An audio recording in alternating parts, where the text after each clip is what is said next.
नमस्कार दोस्तों।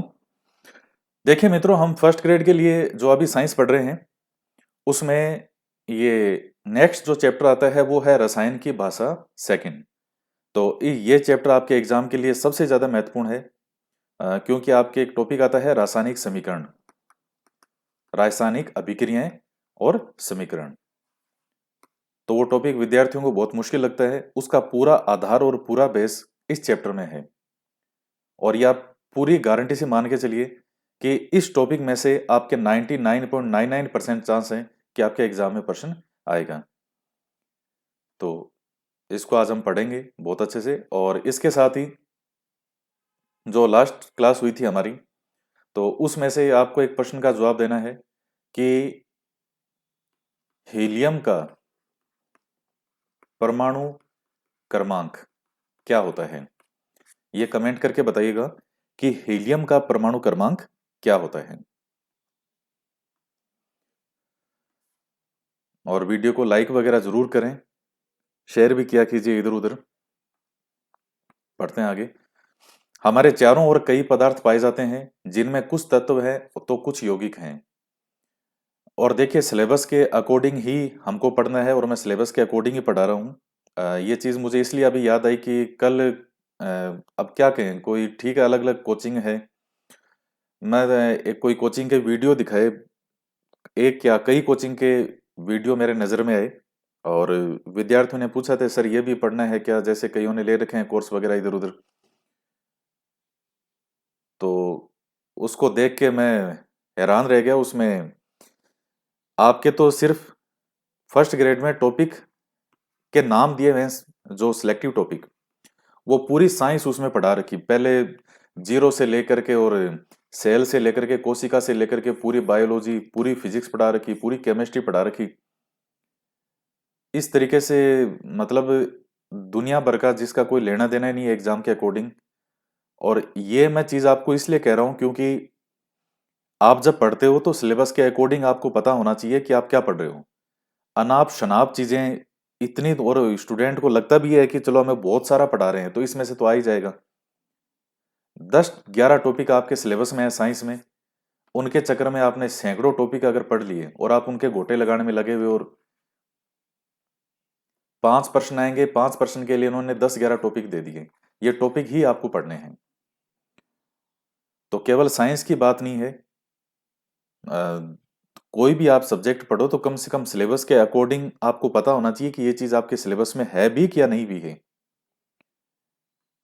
तो मैं तो देख के हैरान रह गया, मैंने कहा इतना सिलेबस के अकॉर्डिंग टॉपिक पढ़ाइए, बाकी तो इसीलिए स्टूडेंट का सिलेक्शन होता नहीं है। हमारे चारों ओर कई पदार्थ पाए जाते हैं जिनमें कुछ तत्व हैं तो कुछ यौगिक हैं।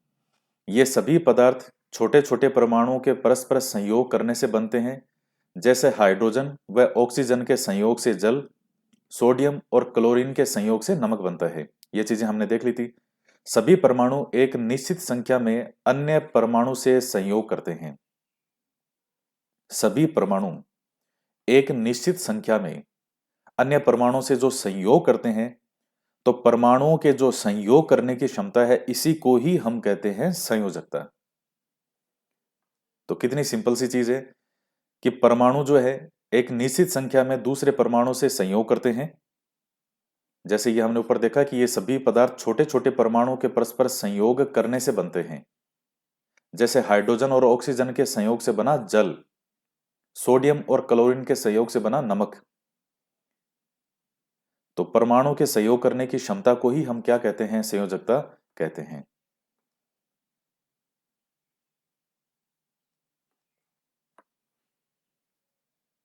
जैसे हाइड्रोजन के, अब ये देखिए यहां दे ही दिया इन्होंने, सारणी 9.1 का ध्यान से अवलोकन कीजिए और पता लगाइए कि इन यौगिकों में विभिन्न तत्वों के एक परमाणु ने हाइड्रोजन के कितने परमाणु से संयोग किया है।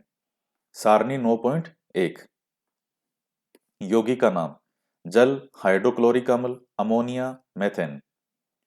तो जल का सूत्र होता है H2O, हाइड्रोक्लोरिक अम्ल का सूत्र होता है HCl, अमोनिया का NH3 और मेथेन का CH4। अब हाइड्रोजन परमाणु की संख्या कितनी है, ये देख लीजिए, ये 2 है। HCl में हाइड्रोजन के परमाणु, अब देखिए इनमें सब में हाइड्रोजन के परमाणु हैं, और जिन्होंने जो दूसरे तत्व हैं उनसे क्रिया करके, और ये हमारे सामने चीजें बनी है। H2 हाइड्रोजन के 2 परमाणु, इधर हाइड्रोजन का 1 परमाणु, यहां हाइड्रोजन के 3 परमाणु, और यहां हाइड्रोजन के 4 परमाणु। और फिर दूसरा जो इसमें तत्व है वो कौन सा है? ऑक्सीजन। और इसमें हाइड्रोक्लोरिक अम्ल में क्या था? क्लोरीन। अमोनिया में क्या था? हाइड्रोजन के अलावा नाइट्रोजन। और मेथेन में क्या था? कार्बन।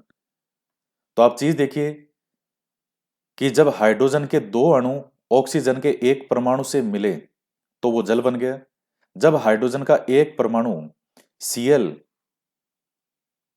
इसके 1 परमाणु से मिले तो क्या बन गया? हाइड्रोक्लोरिक अम्ल। हाइड्रोजन के 3 परमाणु जब नाइट्रोजन के 1 परमाणु से मिले तो वो बन गया NH3 यानी अमोनिया।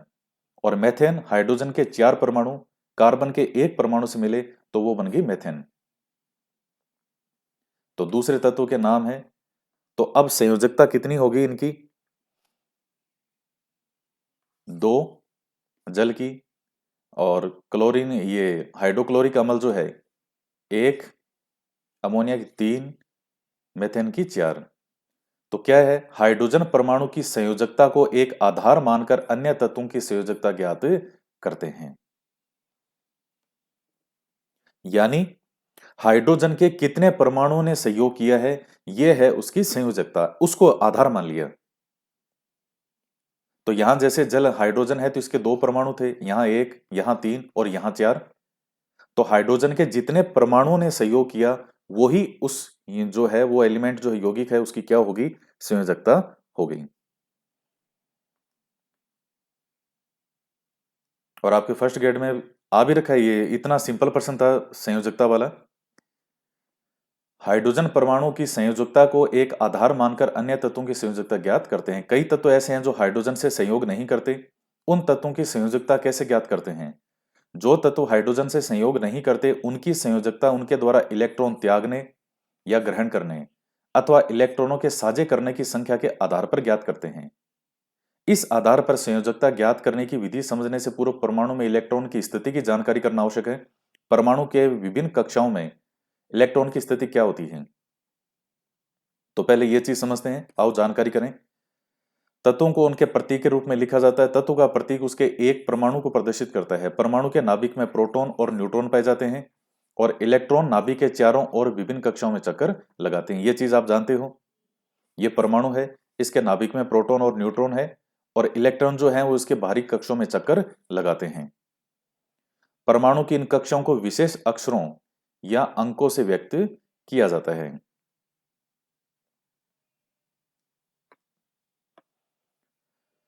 पहली कक्षा के लिए के तथा अंक N1 लिखा जाता है। दूसरी कक्षा के लिए अक्षर L और अंक N2 लिखा जाता है। इसी प्रकार आगे की तीसरी, चौथी आदि के लिए अक्षर M, N, O तथा अंक 3, 4, 5 लिखे जाते हैं। अब जो लास्ट क्लास हुई थी आपकी रसायन की भाषा प्रथम वाला, मैंने आपको बता दिया था कि इलेक्ट्रॉन जो है पहली जो कक्षा है उसमें कितने हो सकते हैं, दूसरे में कितने हो सकते हैं। आपको बताया था जो फार्मूला था 2n², ये फार्मूला बताया था। तो पहली जो कक्षा है उसके लिए हम के वर्ड का यूज करते हैं। फिर उसके बाद जैसे दूसरी कक्षा है, फिर तीसरी है, फिर चौथी, फिर पांचवी, तो इस तरह से। तो KLMNO यानी जो अल्फाबेट ABCD आप बोलते हैं तो उसमें के से शुरू कर लो, KLMNO। परमाणु की इन कक्षाओं में इलेक्ट्रॉन की संख्या निश्चित होती है। विभिन्न कक्षाओं में इलेक्ट्रॉन की संख्या कितनी है?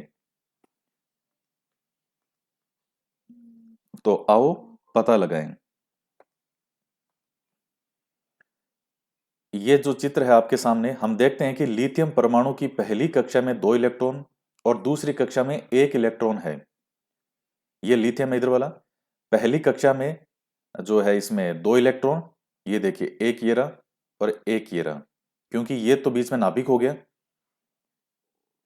तो पहली कक्षा में एक ये 2 इलेक्ट्रॉन हो गए, और ये जो कक्षा है फिर इसका नाम क्या होगा? के होगा।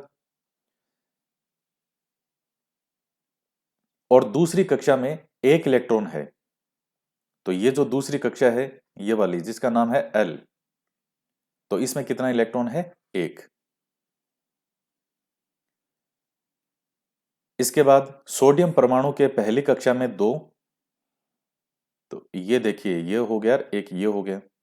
दूसरी में 8 और तीसरी में 1 है, तो दूसरी में 8 हो गए, 1 2 3 4 5 6 7 8, और तीसरी में एक इलेक्ट्रॉन है, ये रहा एक। अब ये कैसे है ये मैं आपको लास्ट क्लास में समझा चुका हूं, अभी और देखेंगे इसको। परमाणुओं की इन कक्षा में इलेक्ट्रॉनों की अधिकतम संख्या निश्चित होती है। इसे निम्न सूत्र से ज्ञात किया जा सकता है, किसी कक्षा में अधिकतम इलेक्ट्रॉनों की संख्या होती है 2n स्क्वायर, और n होता है कक्षा की संख्या, यानी पहली दूसरी तीसरी चौथी। इन सूत्र की सहायता से KLMN आदि कक्षाओं में अधिकतम इलेक्ट्रॉनों की संख्या ज्ञात करके सारणी 9.2 में लिखें। KLMNOP, n जो है वो संख्या है कि कौन सी कक्षा है, तो पहली जो कक्षा होगी यानी K है, तो उसमें कितना है ये देखिए, मैंने आपको फार्मूला बता दिया था 2n स्क्वायर, तो 2 इंटू एक स्क्वायर, ये 2 स्क्वायर, ये 3 स्क्वायर, 4 स्क्वायर, 5 स्क्वायर, तो ये जो 1 2 3 4 5 है ये कौन से नंबर हैं, इसकी जो कक्षाएं हैं उसके नंबर। तो देख लीजिए कैसे होगा ये, अब भरिए इनको। 2 इंटू एक स्क्वायर, तो एक का स्क्वायर तो एक ही है, 2 इंटू एक कितना आ गया? 2 आ गया। फिर 2 इंटू दो स्क्वायर, तो 2 स्क्वायर कितना हो गया? 2 इंटू दो 4, और 4 को 2 से मल्टीप्लाई किया तो 8 आ गया। उसके बाद ये 2 है और यहाँ 3 का स्क्वायर, तो 3 इंटू तीन, 3 तिया 9, और 9 इंटू दो तो 18। तीसरे में कितने इलेक्ट्रॉन आ सकते हैं? मैक्सिमम 18 आ सकते हैं। फिर उसके बाद 2 इंटू चार स्क्वायर, तो 4 इंटू चार, 4 चौक 16, और 16 दूना 32। फोर्थ जो कक्षा है एन वाली, उसमें कितने मैक्सिमम आ सकते हैं इलेक्ट्रॉन? 32 आ सकते हैं। और फिर उसी प्रकार से 2 इंटू पांच स्क्वायर, तो 5 इंटू पांच कितने होते हैं? 5 का स्क्वायर का मतलब हो गया 5 इंटू पांच, कितने हो गए? 25, और 25 को 2 से मल्टीप्लाई किया तो 50। यानी जो पांचवी कक्षा है KLMN, ये O और ये P, O जो कक्षा है उसमें अधिकतम कितने इलेक्ट्रॉन आ सकते हैं? 50। और फिर उसके बाद जो छठी है, तो इसमें कितना हो जाएगा? 6 स्क्वायर, तो 6 इंटू 6 कितने हो गए? 6 जगह 36, 36 को 2 से क्या? 72। तो P जो छठी जो कक्षा है उसमें मैक्सिमम कितने इलेक्ट्रॉन आ सकते हैं? 72 आ सकते हैं। तो इस प्रकार से, तो यहां ये देखिए, अब ये थी लिथियम परमाणु है, तो आपको सारणी मैंने कहा था उसको गोटे लगा लेना, वो सारणी आपके हमेशा काम आएगी। हाइड्रोजन हीलियम लिथियम, 3 नंबर पे था लिथियम, तो लिथियम के अंदर कितने प्रोटॉन है? 3, जो उसका था परमाणु क्रमांक 3 था। इलेक्ट्रॉन भी कितने थे? 3। तो पहली कक्षा के अंदर 2 इलेक्ट्रॉन आ गए क्योंकि मैक्सिमम 2 आ सकते हैं। दूसरी कक्षा में मैक्सिमम कितने आ सकते हैं? 8 आ सकते हैं, लेकिन इसके पास इलेक्ट्रॉन है ही 3, तो पहली में 2 आ गए, दूसरा जो बचा एक वो फिर इसमें दूसरी कक्षा में आ गया। सोडियम की बात करते हैं, सोडियम कितने नंबर पे था? 11 नंबर पे, यानी 11 इलेक्ट्रॉन। तो सीधी सी बात है कि पहली जो कक्षा है उसमें तो 2 आएंगे, दूसरी में मैक्सिमम 8 आ सकते हैं, तो 8 आ गए दूसरी में। अब 8 2 10, बचा एक, तो तीसरी जो है फिर उसमें कितना आएगा? इसका 1 आएगा। तो जितने हैं उतने ही आएंगे, पर वो मैक्सिमम लिमिट बताई गई है कि इतने मैक्सिमम आ सकते हैं। तो ये हो गए।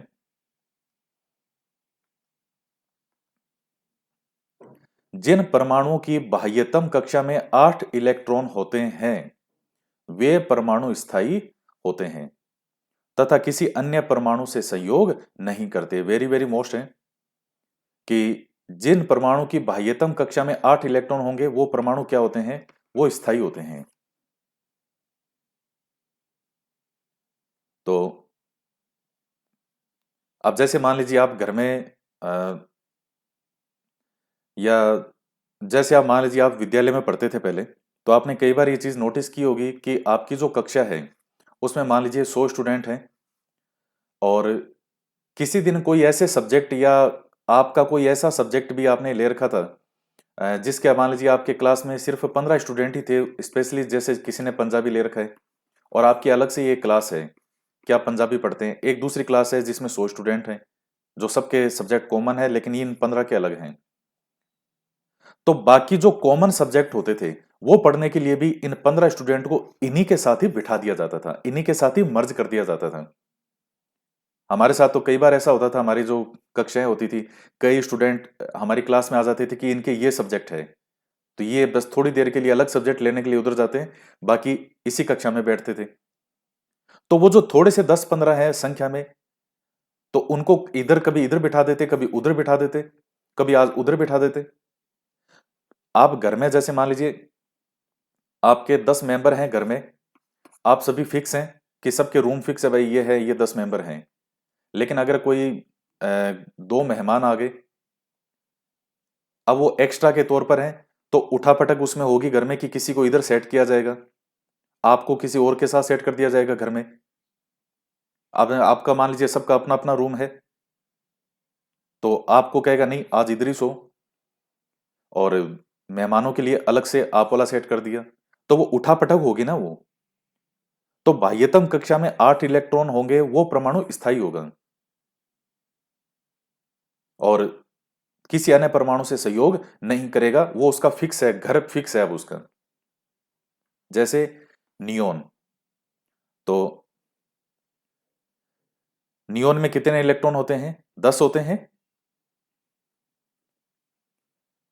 तो नियोन में 10 होते हैं। Hydrogen, helium, lithium, beryllium, boron, carbon, nitrogen, oxygen, fluorine, neon. Neon कितने नंबर पे है? 10। इलेक्ट्रॉन कितने हैं? 10। पहली कक्षा में 2 आएंगे, दूसरी में 8 आएंगे, तो स्थायी हो गया परमाणु। ऑर्गन जो आता है वो कितने नंबर पे आता है? 18 नंबर पे आता है। तो उसमें कितने इलेक्ट्रॉन है? 18 है। पहली कक्षा में मैक्सिमम 2 आ सकते हैं इलेक्ट्रॉन, दूसरी कक्षा में मैक्सिमम 8 आ सकते हैं, और तीसरी जो कक्षा है उसमें अब इसके चूंकि 8 2 10 हो गए, बचे 8 हैं, तो तीसरी कक्षा में कितने आएंगे? 8 ही आएंगे। हालांकि मैक्सिमम तो ये देखिए 3 या 9, 9 दूनी 18, तीसरी कक्षा में मैक्सिमम 18 आ सकते हैं, लेकिन अब इसके पास बचे ही 8 हैं, तो तीसरी कक्षा में भी इसके 8 हैं, और 8 परमाणु अगर बाह्य कक्षा में हो तो वो परमाणु स्थायी प्रवृत्ति का होगा और किसी से संयोग नहीं करेगा।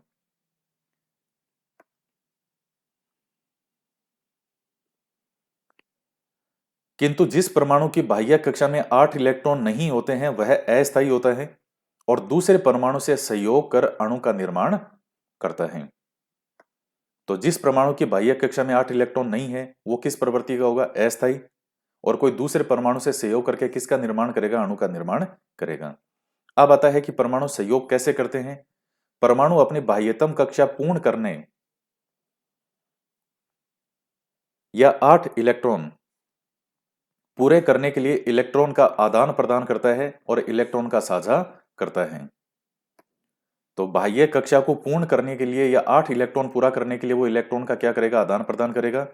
परमाणु की विभिन्न कक्षाओं में इलेक्ट्रॉन की संख्या का अवलोकन कीजिए और पता लगाइए कि इन परमाणु को अपने बाह्य कोश को पूरा करने के लिए कितने इलेक्ट्रॉन के आदान प्रदान या साझे की आवश्यकता है। तो अब ये सारणी है आपके सामने, अब इसको देखिए।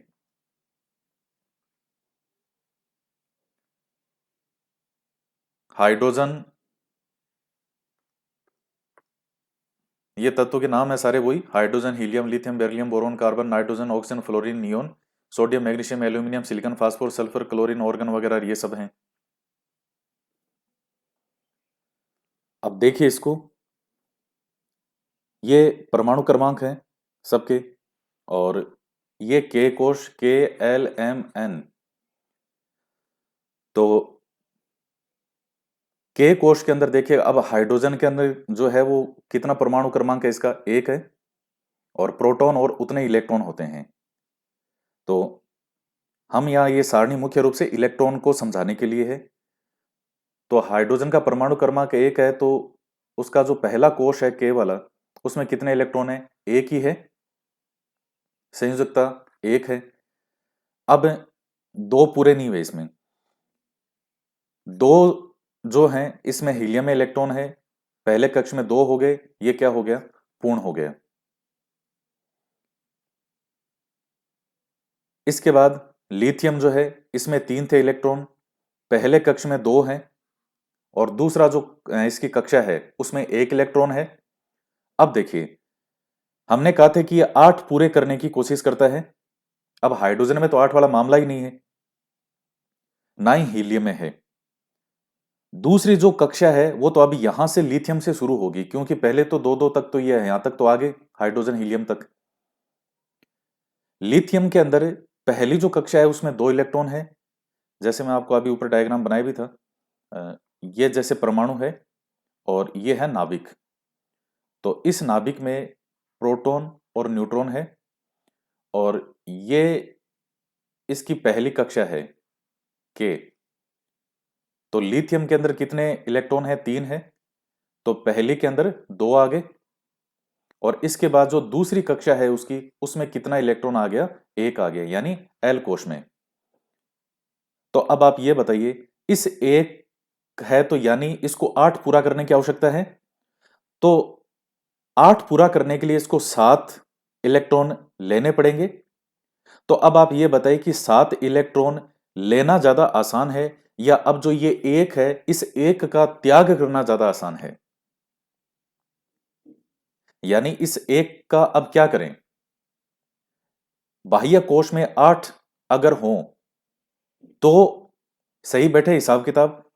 अब हमको आठ पूरा करने के लिए या तो सात किसी और से, किसी दूसरा जो परमाणु है उससे इलेक्ट्रॉन लेने पड़ेंगे सात,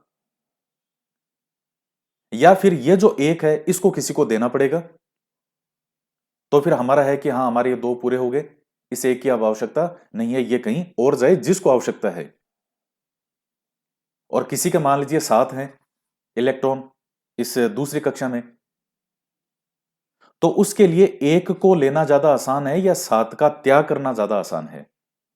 तो वही बात है कि एक का त्याग करना ज्यादा आसान है बजाय सात इलेक्ट्रॉन किसी परमाणु के लेने के। तो जब परमाणु का त्याग किया जाता है तब हम उसको लिखते हैं प्लस में। बेरिलियम जो है इसमें पहले में दो है और दूसरे में दो है। तो अब ये बताइए, बाह्य जो कक्षा है दूसरी उसमें आठ होने चाहिए, मतलब परमाणु स्थायी करने के लिए हर सारे परमाणु अपनी अपनी कोशिश करेंगे कि हमारा स्थायी हो। इस तरह से समझ लीजिए आप देसी भाषा में। तो अब इस दो को आठ करने के लिए इसको छह लेने पड़ेंगे, या फिर ये इन दो का त्याग कर सकता है। तो छह को लेना आसान है या दो का त्याग करना आसान है, दो का त्याग करना ज्यादा आसान है। तो जब इलेक्ट्रॉन त्याग किया जाता है तो उसको हम प्लस लिखते हैं। बोरॉन है, इसमें दूसरी कक्षा में तीन है, तो तीन का त्याग करना ज्यादा आसान है। चार जो है तो उसमें कुछ भी नहीं, उसमें यह है कि ठीक है ले या दे, वो एक बराबर चीज है, तो इसके साथ कोई आवेश नहीं है। नाइट्रोजन के अंदर पहली कक्षा में दो इलेक्ट्रॉन और दूसरी कक्षा में पांच इलेक्ट्रॉन है। अब यह बताइए, इस पांच का त्याग करना ज्यादा आसान है या तीन को लेना ज्यादा आसान है। तीन अब लेना ज्यादा आसान है। तो जब इलेक्ट्रॉन लिया जाता है, इलेक्ट्रॉन आता है, तो तब हम उसको माइनस से लिखते हैं। तो कितने इलेक्ट्रॉन लेने की आवश्यकता है, तीन, तो हमने लिख दिया माइनस तीन। और उसी प्रकार से ऑक्सीजन है तो यहां आ जाएगा माइनस दो, सात वाला है तो यहां आ जाएगा माइनस एक। और नियोन के अंदर देखिए, पहले में दो दूसरे में आठ, तो ये क्या हो गया, पूर्ण कक्ष। तो इसी प्रकार से ये आगे हैं।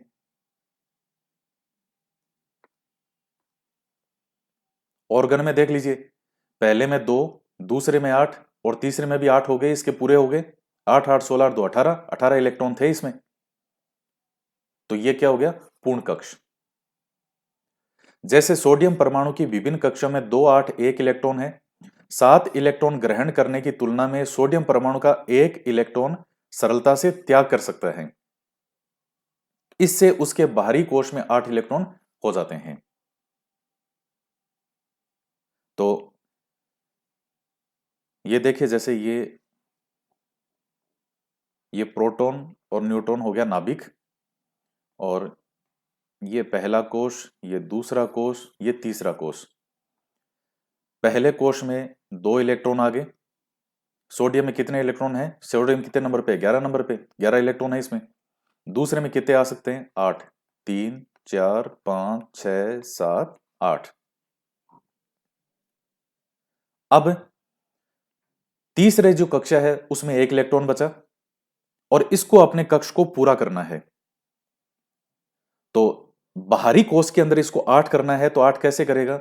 इस एक को इसने त्याग दिया कि जा तेरी जहां जरूरत है तू वहां जा, और इसके आप बाह्य कोश में कितने रह गए? 8 रह गए। तो जब इलेक्ट्रॉन का त्याग किया जाता है तो हम उसको प्लस में लिखते हैं, और जब इलेक्ट्रॉन आता है तो हम उसको माइनस में लिखते हैं। तो Na ये हो गया Na प्लस। इसको हम अभी आगे हो रहा है ये कि कैसे प्लस माइनस है ये देखिए। परमाणु द्वारा इलेक्ट्रॉन त्यागने से उसमें प्रोटॉन की संख्या तो वही रहती है, किंतु इलेक्ट्रॉन की संख्या में कमी आ जाती है।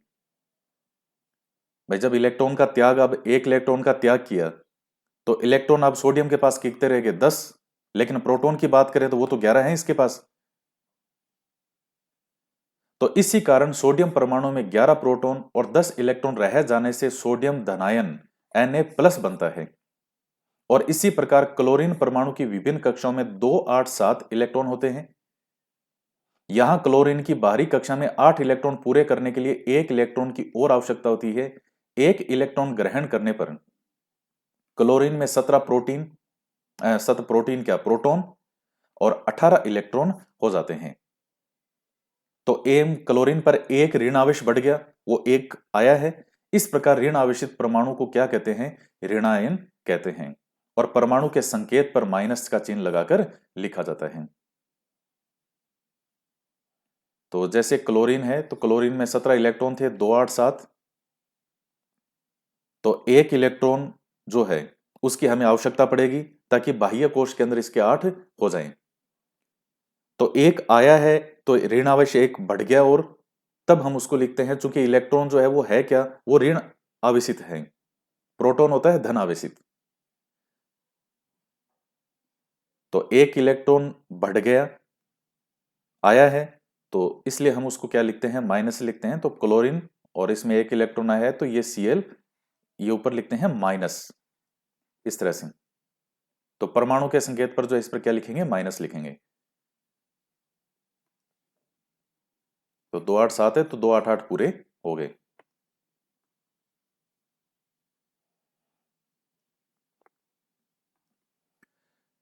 ऋणायन के नाम के पीछे आइड जोड़ा जाता है, जो ऋणायन होता है, जैसे क्लोराइड, ऑक्साइड, सल्फाइड, नाइट्राइट। तो क्लोरीन यूं हो गया, ऑक्साइड को, सल्फाइड को, नाइट्राइट को।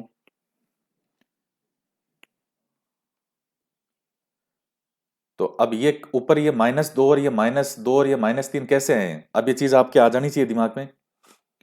क्लोरीन की अगर बात करें तो क्लोरीन का तो आपने देख लिया, 17 इलेक्ट्रॉन होते हैं। और 17 का मतलब वही 2 + 8 + 7। तो इस तरह से था 2, फिर दूसरी कक्षा में 8, तीसरी में 7। तो एक इलेक्ट्रॉन इन्होंने लिया तो ये 8 हो गए थे तीसरे में भी। तो एक लिया था तो Cl- यानी एक लिया है। ऑक्सीजन के अंदर कितने इलेक्ट्रॉन होते हैं? आपको पता है ऑक्सीजन कितने नंबर पे आता है? 8 नंबर पे। तो इसकी जो संरचना होगी वो इलेक्ट्रॉन की क्या होगी कक्षाओं में? पहली कक्षा में तो 2 होंगे, फिक्स हैं। और दूसरी में कितने बच गए? 6 बच गए। तो 6 हैं तो इसको अब 2 पूरा करेगा ये। तो 2 इलेक्ट्रॉन इसके पास और आएंगे किसी परमाणु से। तो हमने यहां लिख दिया O के ऊपर -2। सल्फाइड की बात करें तो ये किससे बना है? सल्फर से। जो ऋणायन है उनके पीछे आइड जोड़ा जाता है, तो सल्फर है। सल्फर कितने नंबर पे था याद कीजिए? 16 नंबर पे। तभी मैंने कहा था वो सारणी आप गोटे लगा लेना, उस सारणी के बिना काम नहीं चलेगा। सल्फर जो है वो कितने नंबर पे था? 16 नंबर पे। अब आप कैसे बनाओगे? 16 नंबर पे था तो 2, और फिर बाहर 8, 8 2 10, और फिर तीसरी में 6। तो वही बात है, उसको भी 2 पूरे करने पड़ेंगे, 2 आएंगे, आएंगे तो -2। नाइट्राइड है किससे बना है? नाइट्रोजन से। नाइट्रोजन था 7 नंबर पे, तो पहली में 2 आ गए इलेक्ट्रॉन कक्षा में, दूसरे में कितने आ गए 5, 5 2 7 हो गए, 5 है दूसरे में, वो 3 और पूरे करेगा, 3 उसको चाहिए, तो 3 आगे, तो हमने यहां लिख दिया -3। ये और चूंकि ये कैसा है ऋणायन, तो इसके पीछे जोड़ दिया आयन, तो नाइट्राइट। तो परमाणु इलेक्ट्रॉन त्यागने पर धनावेशित तथा ग्रहण करने पर ऋण आवेशित हो जाता है, और इन आवेशित कणों को ही हम कहते हैं आयन। जब धनायन तथा ऋणायन आपस में संयोग कर एक नए यौगिक का निर्माण करते हैं, तो यह परमाणु इलेक्ट्रॉन त्यागने पर धनावेशित होगा और ग्रहण करने पर ऋण आवेशित हो जाता है। इन आवेशित जो कण है इन्हीं को हम कहते हैं आयन। तो सोडियम जो था यह धनायन है, क्लोरीन क्या था ऋणायन है। सोडियम ने एक परमाणु का त्याग किया, एक इलेक्ट्रॉन का त्याग किया, क्लोरीन ने एक इलेक्ट्रॉन को ग्रहण किया, तो ये इधर Na+ है, ये Cl- है क्लोरीन। तो सोडियम धनायन और क्लोराइड ऋणायन मिलकर के क्या बना गया, NaCl, सोडियम क्लोराइड। अन्य परमाणु से संयोग करने से कोई परमाणु जितने इलेक्ट्रॉन लेता है अथवा देता है, वह संख्या उस परमाणु की संयोजकता कहलाती है। तो अन्य परमाणु से संयोग करने में कोई परमाणु जितने इलेक्ट्रॉन लेगा अथवा देगा, वो संख्या ही उस परमाणु की क्या कहलाएगी, संयोजकता कहलाएगी। सोडियम की संयोजकता +1 और क्लोरीन की है -1, क्योंकि क्लोरीन ने एक इलेक्ट्रॉन ग्रहण किया है और सोडियम ने एक इलेक्ट्रॉन का त्याग किया है। तो जितने परमाणु कोई जो है वो इलेक्ट्रॉन लेता है या देता है, वही उसकी क्या कहलाती है, ये संयोजकता कहलाती है। और ये जो ऊपर सारणी थी, अब इसको देख लीजिए, ये संयोजकता हाइड्रोजन की एक ही है, हीलियम में 2 पूरे हो गए थे उसके पहले कक्ष में, तो वो पूर्ण कक्ष हो गया। 3 वाले के अंदर फिर +1 इलेक्ट्रॉन का ये त्याग करेगा, ये 2 का करेगा और ये 3 का करेगा, तो ए +1 2 3 ये इनकी क्या होगी, संयोजकता होगी। 4 का कुछ नहीं है, ना लेना ना देना, 4 के 4। फिर 5 थे इधर, तो ये 3 लेगा 8 पूरा करने के लिए, तो -3। ऑक्सीजन की संयोजकता कितनी होगी, -2। फ्लोरीन की संयोजकता कितनी होगी, -1। फिर ये 0 होगी क्योंकि पूर्ण कक्ष है, कौन सा, नियोन। उसके बाद सोडियम 1 का त्याग करेगा, तो +1 संयोजकता है किसकी, सोडियम की। उसके बाद +2 मैग्नीशियम की, एल्यूमिनियम की कितनी है, +3, और फिर ये 4 होगी। फिर फास्फोरस जो है इसके यहाँ 5 है तीसरे में, तो ये 3 ग्रहण करेगा, तो -3 हो गया। तो इस प्रकार से ये इनकी संयोजकता है।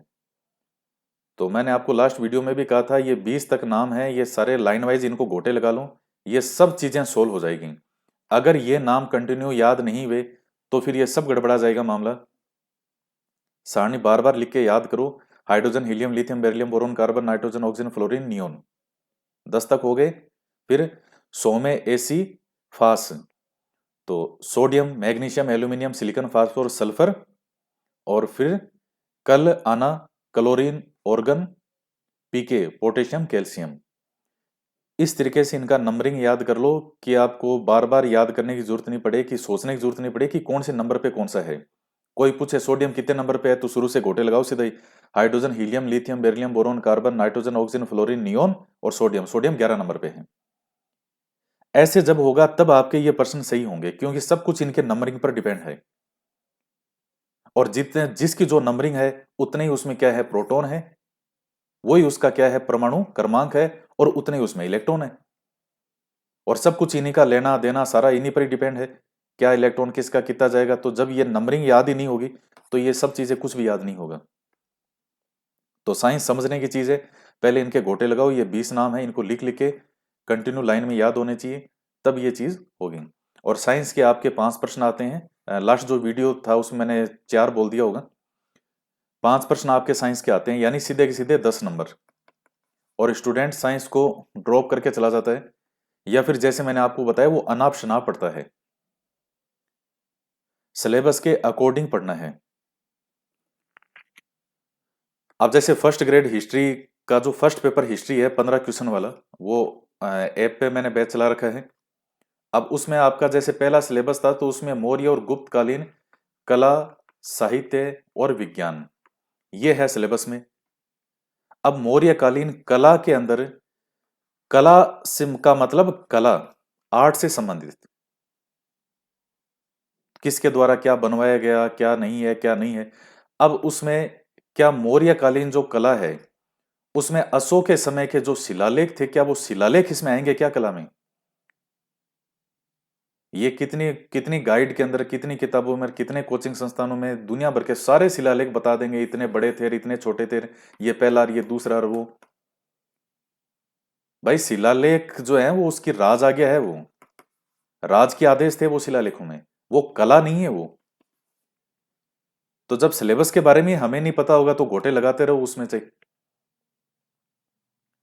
इसलिए मैं एक चीज फिर से कह रहा हूं, क्योंकि मैं तो देख के हैरान रह गया कि कितने हजारों विद्यार्थियों का भविष्य इस तरह से बर्बाद होता है, केवल इस चीज में कि वो सिलेबस ही नहीं देखते अपना। कभी भी पढ़ो तो अपना सिलेबस जो है वो जरूर देखो कि सिलेबस के अकॉर्डिंग आप तैयारी हो रही है आपकी या नहीं हो रही। स्टूडेंट लास्ट तक तैयारी करके चला जाता है और उसको यही नहीं पता चलता कि मेरा सिलेबस क्या था।